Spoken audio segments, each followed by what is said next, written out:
I knew the smell of disaster before I saw the code.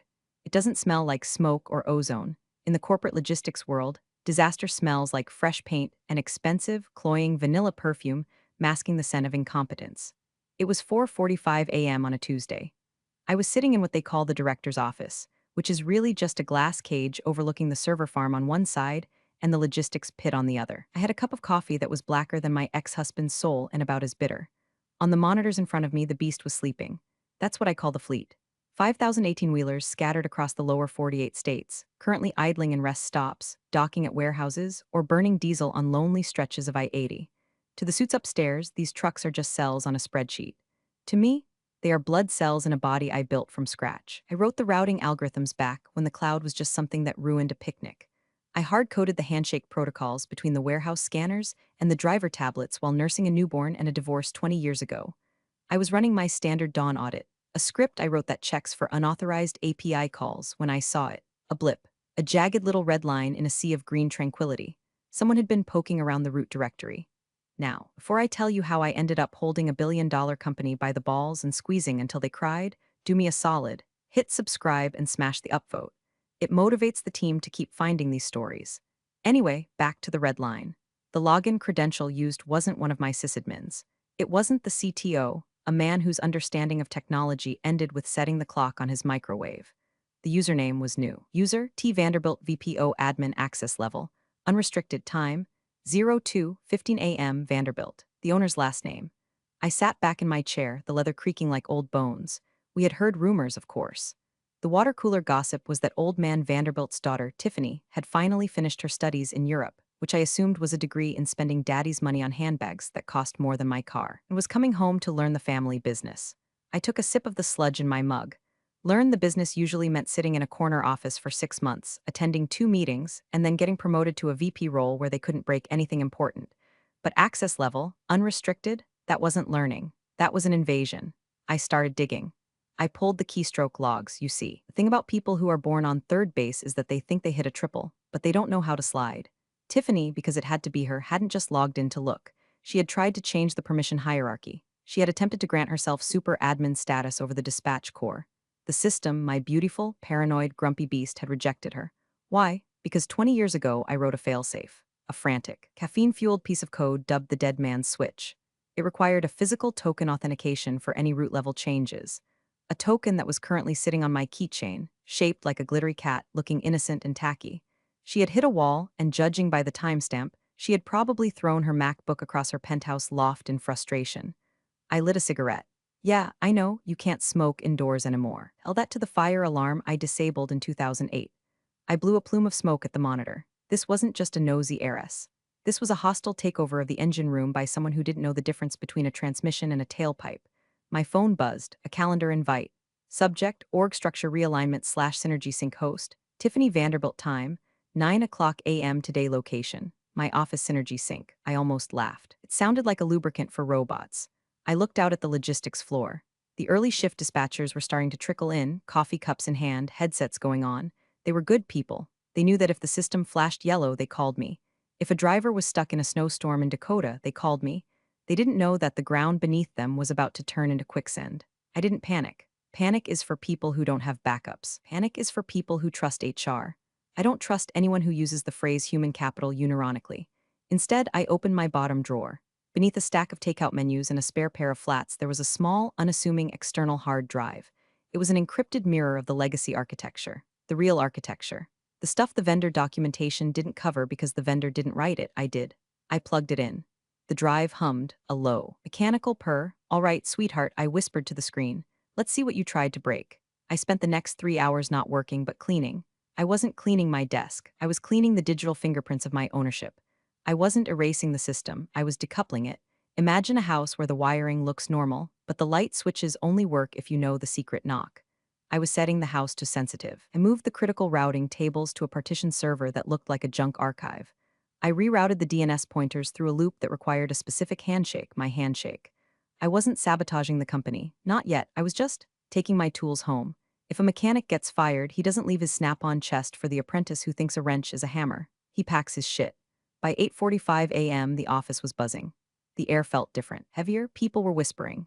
I saw the HR director, a spineless weasel named Greg who sweat through his shirts if you made eye contact, hovering near the elevators. He looked like he was waiting for an executioner, or maybe he was the executioner. I saved the last config file to my external drive, ejected it, dropped it into my purse next to my lipstick and my pack of Marlboro Lights. I stood up, smoothed out my blouse, and walked to the window. Outside, down in the loading bay, I watched Truck 4059 back into Dock 4. Perfect alignment. Poetry in motion. Enjoy it while it lasts, I muttered. The elevator dinged, the doors opened, and out stepped the future. She was wearing heels that were too high for warehouse floor and a smile that was too bright for Tuesday morning. Game on, princess. Tiffany Vanderbilt didn't walk, she pranced. She was 25 years old, holding a latte that cost more than the hourly wage of the drivers she was about to command, and she was flanked by Greg from HR and two security guards who looked embarrassed to be there. She swept into my office without knocking. The scent of vanilla intensified, choking out the lingering tobacco smoke. She looked around my space, the piles of manifests, the three monitors glowing with command lines, the framed photo of my dog, with a look of mild disgust, like she had stepped into a petting zoo. Monica, she said. Her voice was high, airy, and dripping with condescension. So good to finally meet the legacy team. I didn't stand up. I swiveled my chair slowly. Tiffany, nice of you to visit the engine room. Be careful not to touch anything. The grease doesn't wash out of silk. She blinked, her smile faltering for a millisecond before reattaching itself. She placed her latte on top of a stack of critical invoices. I stared at the cup. Condensation was already forming a ring on the paper. We're making some changes, Monica, she said, clasping her hands. Daddy, I mean the board feels that the logistics division has become stagnant, archaic. We need to pivot to a more agile, AI-driven paradigm. Agile, I repeated, tasting the word like sour milk. You mean like the drivers or the trucks? Because 18-wheelers aren't agile, Tiffany. They weigh 80,000 pounds and take a football field to stop. See, that's the attitude, she sighed, looking at Greg. Greg looked at his shoes, that resistance to modernization. We've brought in a new vendor, CloudLogix. They're going to streamline everything, fully automated, no more. She gestured vaguely at my screens. Whatever this matrix code is. CloudLogix, I said, I know them. They manage delivery scooters for hipster pizza places in Brooklyn. They haul industrial steel and frozen poultry across 4 time zones. Scale is just a number, she said dismissively. Anyway, we're restructuring. Your role is being sunsetted, like I was a porch light. Is that right? I asked. Greg finally spoke up, his voice cracking. We're offering a generous severance, Monica. 2 weeks pay for every year served. But it's contingent on an immediate handover of all credentials and a signed NDA. Tiffany stepped forward, invading my personal space. I'll be taking over as VP of Operations, effective immediately. I'll need your badge, your laptop, and your keys. Security will escort you out. She expected a fight. She expected me to scream, to cry, to throw the do-it-for-her plaque off my wall. She wanted a scene because scenes reinforce the narrative that the old guard is emotional and unstable. I looked at her, really looked at her. I saw the hunger for validation in her eyes. She didn't want to run logistics, she wanted to be the boss. There's a difference. I stood up. My knees popped. I reached into my pocket and pulled out my key card. I unclipped the master key that opened every server rack in the building. Okay, I said. Tiffany blinked. Okay, you're the boss, I said. I dropped the keys into her latte. Splash. Coffee speckled her white blazer. Hey, she yelped. Oops, not very agile of me, I deadpanned. I grabbed my purse, the one with the external drive. I didn't touch the laptop. The laptop is company property. It's all yours. The passwords are on a sticky note under the keyboard. Standard security practice, right? Wait, she said, sensing something was too easy. We need a debrief. You need to walk me through the daily protocols. I laughed. It was a dry, rasping sound. You have CloudLogix, Tiffany. They're streamlining everything. You don't need my protocols. You're modernizing. I walked past her. I stopped at the door and looked back at Greg. Greg, make sure my final check is direct deposited. I don't want to have to come back here. Monica, wait, Greg started. Goodbye, Tiffany, I said. Don't forget to feed the beast. It gets cranky when it's hungry. I walked out onto the logistics floor. The hum of conversation died. 50 dispatchers looked up. They saw me with my purse, no badge, walking toward the exit with security trailing me like I was a shoplifter. Jerry, my lead dispatcher, stood up. Monica, where are you going? I've got a situation in Omaha. I paused. I looked at Jerry. He was a good man. He had 3 kids and a mortgage. I felt a pang of guilt, but I shoved it down deep, right next to my love for my ex-husband. Ask Tiffany, I said loud enough for the whole room to hear. She's the VP of Operations now. She's got a new paradigm for Omaha. I pushed through the double doors. The security guard, a kid named Mike who had once helped fix a flat tire in the parking lot, looked apologetic. I'm sorry, Monica, he muttered. Don't be Mike, I said, putting on my sunglasses even though we were indoors. Just do me a favor. Don't order anything online for a while. I walked to my car, a beat-up Ford Explorer that had seen better days. I tossed my purse on the passenger seat. I sat there for a moment, gripping the steering wheel. My heart was hammering, but not from fear. It was adrenaline. I pulled my phone out. I opened an app that looked like a calculator but wasn't. It displayed a countdown.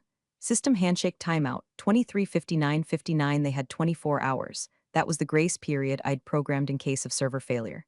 If the master key, the digital one on my drive, didn't ping the server within 24 hours, the system would assume a catastrophic breach.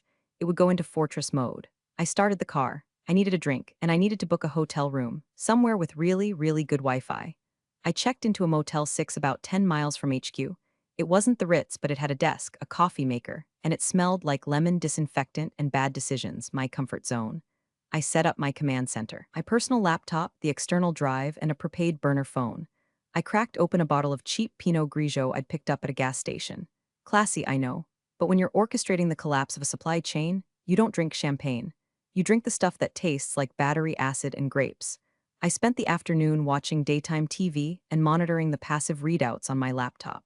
The beast was still humming. Legacy protocols were running on the cached instructions I'd left behind. Trucks were moving. Deliveries were being signed for. To the naked eye, everything was fine. I could see Tiffany's digital footprints. She was logged in as admin. She was changing things, cosmetic things. She changed the dashboard color scheme from eye strain green to corporate blue. She renamed the master dispatch folder to fulfillment hub. Cute, I muttered, pouring another glass. Rearranging deck chairs on the Titanic. Night fell. The 24-hour countdown was ticking. System handshake timeout, 060000. I slept like a baby who knows the house is rigged to explode. I woke up at 5 o'clock a.m. This was the witching hour. In logistics, 5 o'clock a.m. is when the world wakes up. The East Coast drivers are starting their engines. The warehouse managers are printing the pick lists for the day. The just-in-time delivery windows are opening. I sat at the desk, coffee in hand, eyes glued to the screen. 05:15 a.m., the first text came in on the burner phone. I hadn't given the number to anyone, but I had set up an automated alert for critical system latency. Alert Node 4 Atlanta failing to handshake. I switched to the visualization tool. A small red dot appeared on the map in Georgia. 05:30 a.m., Tiffany logged in. I saw the activity spike. She was probably getting calls. User, T Vanderbilt VPO admin executing command, /refresh all. She was hitting the refresh button. Bless her heart. 05:45 a.m., the automated dispatch queue failed to launch. This is the script that tells 5,000 drivers where to go next. Without it, they are just guys sitting in trucks with no instructions. They can't move cargo if they don't know where it's going. The digital manifest is legally required for interstate transport. No manifest, no movement. The map on my screen started to light up with red dots like it was catching the measles. I could imagine the scene on the ops floor. The phones would be starting to ring. Not the polite rings of administrative questions, but the frantic, continuous ringing of angry warehouse supervisors. Hey, my scanners are dead. Hey, the drivers can't log into the ELD electronic logging device. Hey, the gate won't open because the system can't verify the load. 0600 a.m., the timer hit 0. System lockdown initiated. Protocol scorched earth. The screen flashed. Then it went dark, not powered off, just dark. The telemetry feeds cut out. The ghost system I was monitoring confirmed that the main server had severed all external connections. It had walled itself off to protect the core data from unauthorized intrusion, which, ironically, was now Tiffany. I leaned back. The silence in the motel room was heavy, but the silence on my screen was louder. 5,000 trucks were effectively bricked. I opened a private browser tab and navigated to the company's internal Slack channel. I still had red access through a guest token I'd created for a vendor years ago and never deleted. #general, user Dave Warehouse NJ. Is the system down? Can't print balls. User Sarah Dispatch. My screen is black, just says contact admin. User Mike Security. Gates are locked. Drivers are honking. It's getting loud out here. User Tiffany Vanderbilt. Everyone calm down. It's just a server reset for the upgrade. Give it 5 mins. 5 minutes. I waited 10. #general, user Dave Warehouse NJ. Tiffany, it's been 10 mins. I have perishable goods on the dock. The freezer trucks aren't syncing temp data. If these compressors cycle off, we lose $50K in shrimp in an hour. User, Tiffany Vanderbilt. I'm calling IT. Stop messaging me. IT was Greg's nephew, a kid who installed Adobe Reader for a living. My burner phone buzzed. It wasn't an automated alert. It was a text. From Jerry. He must have remembered I had a personal number, even though this was a burner. He was smart. Jerry, Mon, if you're there, it's bad. She deleted the routing tables trying to restore a backup. Everything is gone. The drivers are rioting. Help. I looked at the text. I felt a twitch of sympathy for Jerry. He was collateral damage, but you can't cure cancer without killing some healthy cells. I didn't reply. I closed the laptop lid. I stood up and walked to the window. The sun was rising over the highway. I watched a competitor's truck roll by, heading west. Run while you can, buddy, I whispered. Because nobody in this zip code is moving today. It was time for breakfast. I felt like waffles. By 9 o'clock a.m., the situation wasn't just a technical failure, it was a national news event waiting to happen. I was at the Waffle House next to the motel, eating pecan waffles and watching the chaos unfold on my phone. The internal Slack was a stream of consciousness horror novel. Hash ops emergency. User, regional MGRTX, we have trucks backed up onto the I-35 off-ramp. Highway patrol is threatening to tow. Who do I call? User, Tiffany Vanderbilt, do not let them tow, tell them it's a temporary glitches. User, regional MGRTX, a glitch? Tiffany, the driver apps have wiped themselves. They think they are in 1999. They can't legally drive without the ELD sync. We are dead in the water. I dipped a piece of waffle in syrup. Temporary glitches. That's what they always say right before the stock price tanks. I decided to check in on the CloudLogic's integration. I pulled up their public API status on my phone. Green check marks across the board. Why? Because Tiffany hadn't even connected them yet. She had fired the pilot, me, before checking if the autopilot was installed. The coup, a man named Marcus who thought logistics was a brand of cologne, finally entered the chat. Hash ops emergency. User, Marcus COO, Tiffany, get in my office. Now. Why is the board chairman calling me asking why his golf clubs aren't tracking? Priorities, right? I watched the panic meter, a little script I wrote that analyzes the frequency of exclamation marks and all caps in the company chat. It was trending vertical. Then came the video. Someone leaked it to the general channel before Tiffany could lock it down. It was footage from the Nevada distribution center. It looked like a scene from Mad Max. Dozens of trucks jammed into the yard at impossible angles. Drivers standing in groups, smoking, yelling at security. A forklift operator sitting on a pallet of televisions looking at his phone. Nothing was moving. The conveyor belts were still. The silence of the machinery was eerie, cut only by the sound of angry men shouting. It was beautiful, in a grimecore, industrial decay sort of way. I decided it was time to poke the bear. I opened my email client on the burner phone. I composed a message, not to Tiffany, she was useless. I sent it to Marcus, the coup, and CC'd the board chairman. From Ghost in the Machine at ProtonMailCom to Marcus V at CompanyCom, Chairman B at CompanyCom subject. Your engine is missing. Gentlemen, you are currently running on a ghost system. The dashboard tells you you're driving, but the transmission is sitting on the side of the road. Your new leadership attempted to override root protocols without the physical encryption key. The system has interpreted this as a hostile act and initiated Protocol 0, total lockdown to protect data integrity. Your backups are corrupted because they were overwritten by the crash. Your vendor, CloudLogix, cannot help you because they do not own the architecture. You are renting a car that you just drove into a lake. I suggest you check who actually owns the IP for the routing algorithms. Hint, check the employment contract dated 2004. Good luck, I hit send, then I ordered more coffee. Back on the Slack channel, the reaction was instantaneous. Hash ops emergency. User, Marcus COO, who is M? User, Tiffany Vanderbilt, it's Monica, she's hacking us. I told you she was vindictive. Call the police. Hacking? God, I hate that word. I wasn't hacking. I was simply not helping. There's a legal distinction. I could see the frantic attempts to trace the email. Good luck. It was routed through 3 VPNs and a server in Estonia. Then the phone calls started, not to me, to Tiffany. I had tapped into the VoIP system years ago for quality assurance read, listening to see who was talking smack about me. I tuned in. Tiffany, this is Marcus. What the hell is a physical encryption key? I don't know. Tiffany sounded shrill, on the verge of tears. She never gave me a key. She just threw her badge in my latte. She threw her badge in your... Jesus Christ, Tiffany, did you wipe her machine? Yes. IT wiped it immediately to secure the data. You idiot, Marcus roared. The audio peaked, crackling in my earbud. If the key was digital and you wiped it, it's gone. We are locked out.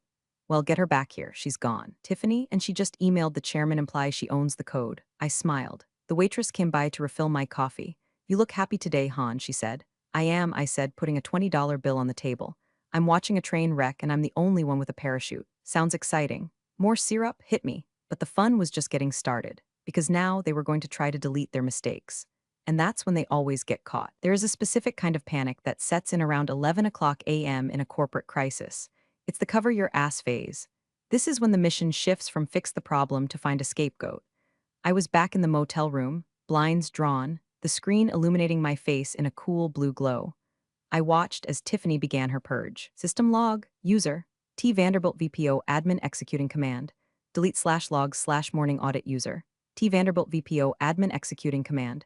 Delete/HR record/termination M Geller user. T Vanderbilt VPO admin attempting to access. /legal/contracts/2004 archive. She was trying to erase the timeline. She wanted to make it look like the system failed before she touched it. She wanted to delete the record of my firing so they could claim I abandoned my post. Amateur, I whispered. She didn't know that the system logs she was deleting were just the front-end display logs. The kernel logs, the deep raw data that records the heartbeat of the server, were immutable, and they were being mirrored in real time to my external drive. Every time she hit delete, my drive saved a copy with a timestamp and a digital signature labeled evidence item hash. Evidence item 142, Tiffany deleting the email where she authorized the wiping of my laptop. Evidence item 143, Tiffany messaging Cloud Logics asking if they can fake a backend restore. Then, HR entered the fray. Greg, the spineless wonder, sent an email to my personal account, the real one, not the burner. From Greg HR at CompanyCom to Monica G at gmail.com subject. Urgent. Return of company property / violation of policy Monica. It has come to our attention that you have retained critical access protocols in violation of your separation agreement. This constitutes theft of intellectual property and potential cyber terrorism. If you do not report to HQ immediately to unlock the system, we will involve federal authorities. Regards. Greg Cyber Terrorism, that was a new one. I laughed so hard I nearly choked on a pretzel. I didn't reply to Greg. Instead, I opened a file on my drive labeled Insurance. Inside was a PDF of my original employment contract from 20 years ago. Back then, the company was a mess. They needed me desperately. I had leverage, and I had a lawyer who was paranoid. Clause 14b, Intellectual property rights regarding custom architecture. The employee, Monica Geller, retains authorship of the source code for the core dispatch engine until such time as the company purchases the exclusive rights for a lump sum of. They never paid the lump sum. They forgot about it. For 20 years, they had been licensing the software from me, buried in my salary as a technology stipend. By firing me, they had terminated the license. Technically, they were the ones using pirated software now. I watched the Slack channel again. It was getting dark. Hash executive chat private hacked access. Marcus COO, Greg, did you get her? Greg HR, she's not responding. Tiffany says she's blocked us. Tiffany Vanderbilt, she sabotaged it. I swear, I walked in and it was already flashing red. I screenshotted that lie. Evidence item 156. Then a new player entered the game. The CFO. Hash executive chat. CFO Karen, guys, we have a problem. Walmart just called. They have 400 pallets of electronics sitting on our docks in our state. They are threatening to void the Q4 contract. That's $20 million. Marcus, fix this or you're all fired. The heat was rising. I could feel it through the internet connection. I checked the temperature sensors in the server room at HQ. They were rising too. Tiffany had turned off the AC to the server room to save power during the reboot. No, that couldn't be right. I checked the logs. User, T Vanderbilt VPO admin executed. /system reset hard AC override. She thought a hard reset meant turning everything off and on again. She had inadvertently killed the cooling units for the mainframe. Oh, Tiffany, I sighed. You're going to melt the processors. I could have stopped it. I could have sent a remote command to turn the fans back on. I looked at the temperature gauge. 85 degrees F, 90 degrees F. I took a sip of wine, let it burn. But then the text came. From the one person I actually respected. The general counsel, a shark named Alina. Alina, Monica, I know you're watching. I just read your contract. Clause 14b, you clever bitch, name your price. Finally, an adult in the room. Lena was the kind of lawyer who smiled when she gutted you. We had drinks once 5 years ago at a company holiday party. She told me, Monica, always keep a kill switch. In the code and in the contract, I guess she didn't think I'd actually use it against her client. I typed a reply on the burner phone. Me, hello, Alina. Nice of you to join the party. Tiffany breaks something expensive? Alina, she broke everything. The board is convened. I want your head on a spike. But I just explained to them that you legally own the spike. And the ground it's planted in. I could picture the boardroom.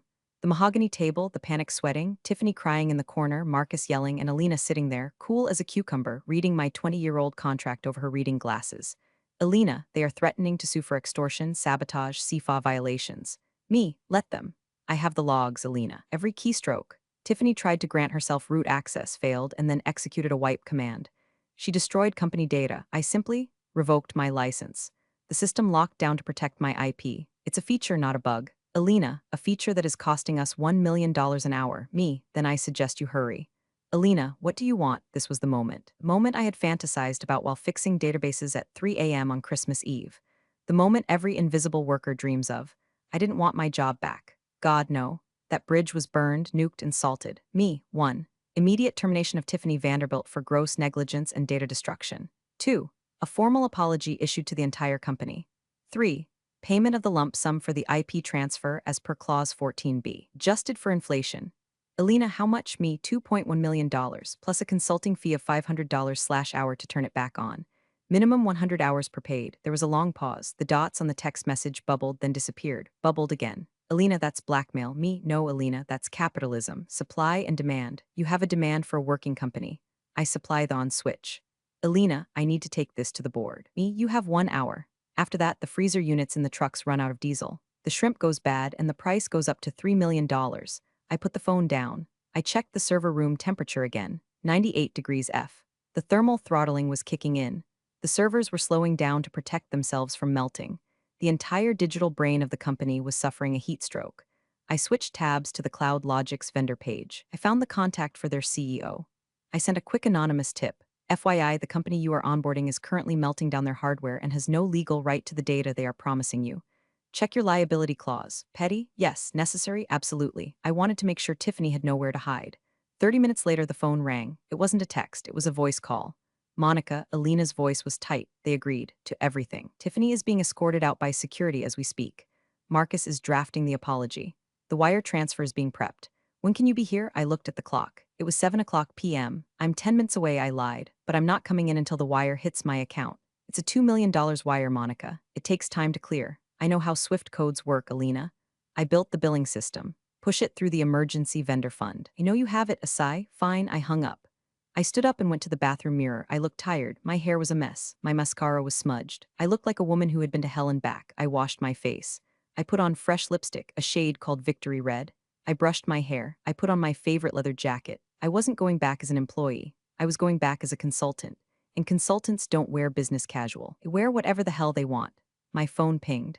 Bank of America, wire transfer received, $2,150,000.00. I smiled. It was a cold, sharp smile. Time to go to work. The headquarters lobby was silent. Usually at 7:30 p.m., there would be janitors buffing the floors or a few late-night stragglers. Tonight, the air was thick with tension.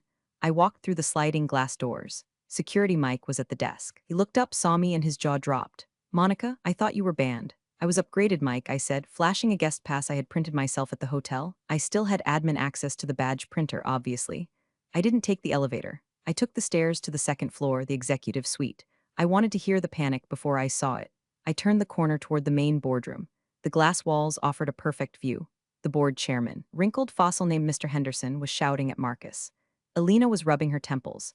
And there, standing by the elevator bank with a box of personal items, was Tiffany. She looked wrecked. Her mascara was running, her blazer was stained with coffee my doing, and she was sobbing into her phone.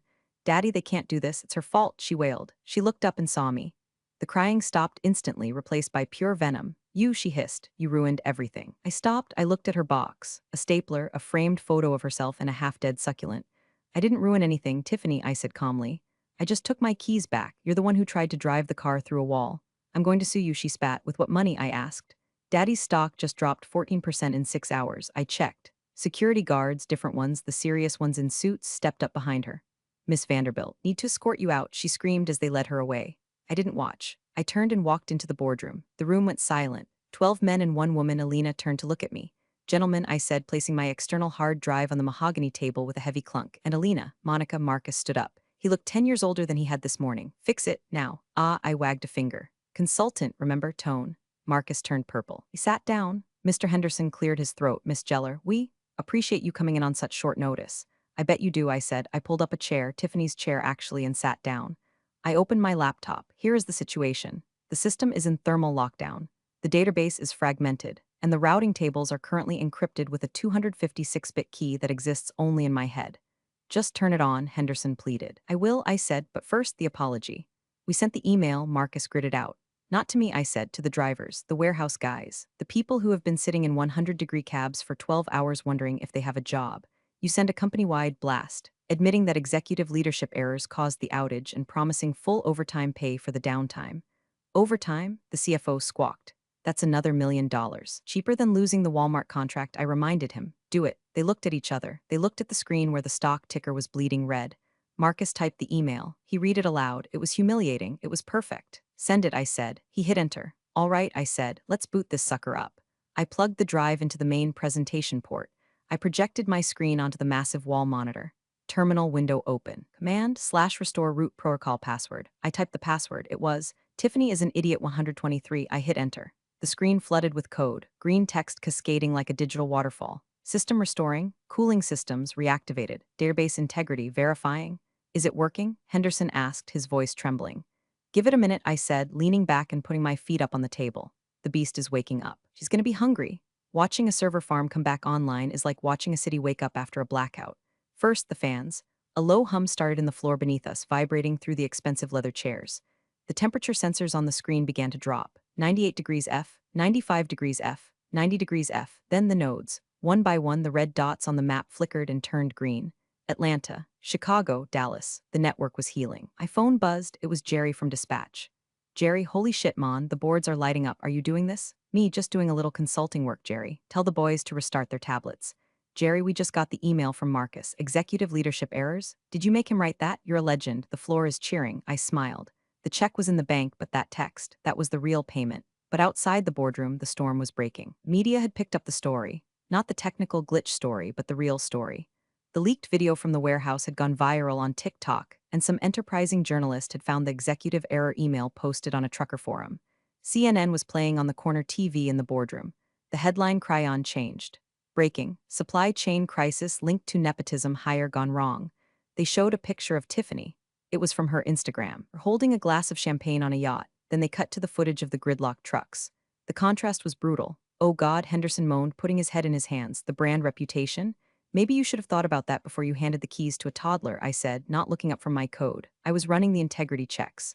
CloudLogix, the vendor, was trying to ping the system again. I blocked them permanently. Access denied, vendor blacklisted. We'll need to find a new vendor, by the way, I told the room. These guys were scraping your customer data. I found a backdoor in their API. What? The CFO looked up. Yeah, they were selling your shipping routes to Amazon. I just patched it. Alina let out a short, incredulous laugh. So you saved us from a data breach while holding us hostage? I'm a professional, Alina. I take pride in my work. By 10 o'clock p.m., the system was at 90% capacity. Trucks were moving, the backlog was clearing, the crisis was over, but the atmosphere in the room was dead. These men knew that tomorrow the shareholders would be calling for blood, and since Tiffany was already gone, they were next. I stood up. I ejected my hard drive. Done, I said. The invoice for the first 100 hours is in your inbox. I'll be working remotely from now on. Don't call me unless something is on fire. Literally, I walked to the door, Monica, Henderson said. His voice was frail. Will you? Stay on, as CTO, we can offer. I stopped. I looked back at them. A table full of suits who had ignored me for 20 years until the machinery stopped working. No, I said, I don't want to be CTO. I want to be the person you're afraid to fire. I walked out. The next morning at 6:02 a.m., I was back at the Waffle House. Same booth. Different mood. I watched the tracking app on my phone. Map was a beautiful symphony of green arrows. Truck 4059 was unloading in Omaha. The shrimp had been saved. The Walmart contract was safe, unfortunately for the employees who had to deal with Walmart, but you can't win them all. The news cycle had moved on to the next disaster, but the trade papers were still feasting on the Vanderbilt carcass. Vanderbilt Logistics stock plummets. Board ousts CEO and COO in morning shakeup. Tiffany Vanderbilt issues apology via Instagram story, since deleted. I took a bite of my waffle. It tasted like victory. My phone buzzed, a notification from the bank. The wire had cleared. The funds were available. Account balance, $2,152,430.00. I transferred 10% to a separate account I set up for Jerry's legal defense fund, just in case they tried to come after the dispatchers. Wouldn't, but I look after my own. I sipped my coffee. I wasn't just a logistics director anymore. I was a strategic infrastructure consultant. It sounded fancy. It meant I could sit in my pajamas, monitor the servers for anomalies, and charge them $500 an hour to tell them to restart the router. I had one, but it wasn't the money. It was the silence. Not the silence of the broken system, but the silence of my own validation. For 20 years, I had been the invisible hand, the grease in the gears, the woman they walked past to get to the important people. Now they knew you don't mess with the mechanic while the car is moving. You don't fire the architect and expect the building to stand. I opened the Slack app one last time. #general, user Jerry Dispatch, system is green. We are rolling. Thanks M, user Dave Warehouse and J, pallets are moving. God bless the backup drive. I closed the app. I deleted the burner number. I finished my coffee. I walked out to my beat-up Ford Explorer. Maybe I'd buy a new car, something fast, something agile, or maybe I'd just fix the transmission on this one. I like things that have scars. They run better. I started the engine. It coughed, sputtered, and then roared to life. A tag-girl, I patted the dashboard. I merged onto the highway, slipping in behind a massive 18-wheeler hauling steel. I watched its mud flap sway. I knew the driver's name, Stan, his location, I-70 westbound, and exactly when he'd arrive. The world kept turning. The goods kept moving. And somewhere in a penthouse, a princess was crying over spilled milk. Me, I was just driving. Big thanks for watching, you sneaky seniors. Subscribe to keep the coffee pot brewing revenge. Your ex-colleagues won't know what hit 'em.